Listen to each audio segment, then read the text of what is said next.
Hello, in this lesson we'll be evaluating a composite inverse function. When you see a problem like this, we always work from the inside out.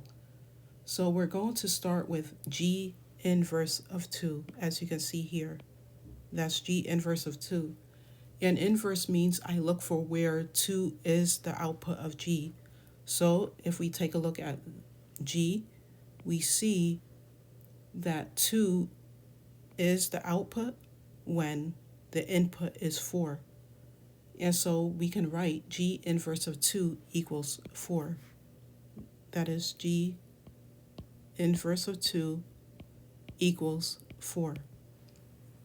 And so now we take that result and plug it into h. So that means it's h of 4. The next step here is to take a look at h. So let's take a look at this table. And we see here that h does not have an input of 4. It has an output of 4, but no input of 4. So this tells us that we have to stop.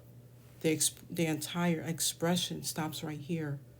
So when a value is not an input of a function, the function is not defined there, meaning that the answer here is undefined.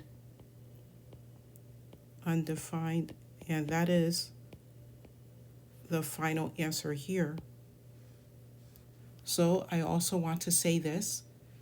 These problems do test whether you can move inside out and check that each step exists.